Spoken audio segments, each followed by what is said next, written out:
So in our body, we have DNA and RNA. These are our genetic material, and they're constantly broken down and remade as new cells are made, as new processes take place. So they get broken down through a variety of pathways, and I'm simplifying that a lot, the details, but the end result, and there are two kind of materials that we end up with. One is called hypoxanthine. The other one is guanine. And they both get further broken down into the same thing, which is xanthine. And then that is the precursor to uric acid. And uric acid is the thing that accumulates and causes gout, or the symptoms of gout. So as you can see, it's a normal part of this physiological pathway that we need. And uric acid by itself is not a bad thing. So what happens to it usually in a healthy person is that the kidneys take care of it. They filter it out of the blood. And in terms of where things go after the kidney, there's only two ways to go. One is out of the body. This is going to be waste. So basically in urine, it's out of your body. And this one is, of course, back to the body. And under the best circumstances, uric acid, most of it gets filtered through the waste. It leaves, and it's not a problem. So only when it accumulates in a body do we have gout. So then there are two different places this system can give us trouble. One is where we make too much uric acid.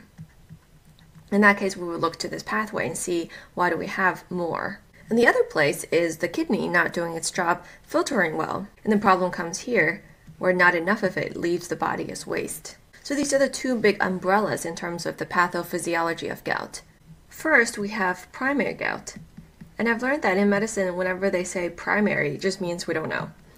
Something intrinsic to the body is causing the problem. We don't know exactly which one it is. And secondary is really the processes that we can study. So since we don't know about primary, we just talk about the secondary causes. And first, if we think about what we tell patients with gout, is that first, don't eat a lot of meat, and second, don't drink a lot of alcohol. And these two things actually belong in two different places here on our pathway. So eating too much meat causes more uric acid in our blood, and that comes from here, DNA and RNA. Just by consuming animal products, we not only have to break down our own, but we have to break down theirs. So in the gut, the proteins get broken down, and eventually we have to do this to the animal proteins in addition to our own. So this is how eating more meat can lead to symptoms of gout. But then alcohol is actually over here.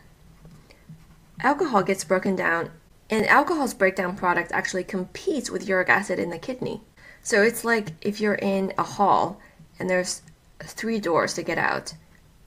Usually uric acid should be, if it's the only thing occupying this space, then technically the filtration system should be able to get rid of it.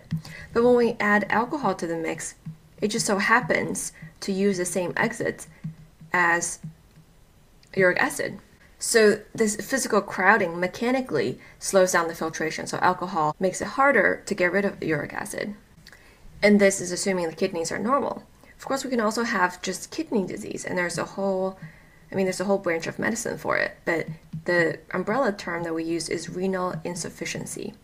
Renal meaning kidney, and insufficiency meaning it's not doing its job. So other diseases that cause kidney failure or lowered kidney function would give us gout as well. And here on the uric acid side, what else can lead to more breakdown of our DNA and RNA and cause more uric acid? Well, certain cancers like leukemia actually lead to more destruction of our blood cells. And this recycle system just goes into overdrive, and there's more DNA and RNA of our own being broken down. Aside from leukemia, there's other blood disorders. So if this is our bone, blood cells are made in the bone marrow. And whatever disease that happens ramps up the bone marrow into overproduction of the blood cells, then we have over breakdown as well. So leukemia and other blood disorders can cause that. There's another illness that's kind of unique. It's called Leishman, named after the people who discovered it. And clinically, it's an interesting disease. It causes people to hurt themselves. They bite themselves, cut themselves, and there's brain damage and nerve damage. But on this pathway, Leishman occurs at this level. So if we look at our pathway, it looks like these just have to become xanthine, become uric acid. But there's actually a salvage pathway, kind of an escape hatch, and the person piloting this escape route is something called HPRT. It's an enzyme, and it's a huge name. It stands for hypoxanthine guanine phosphoribosyltransferase transferase. So this enzyme can alter both hypoxanthine and guanine and change it into earlier things in the pathway, kind of like recycling something that was going down the trash chute. And in Leishman, this is the thing that's no longer working. So basically, without the escape route taking away some of the burden of this breakdown, we end up with more uric acid.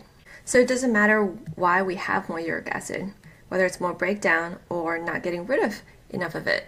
This is the key to gout, and in diagnosing gout, we have to evaluate where on this pathway the problem is.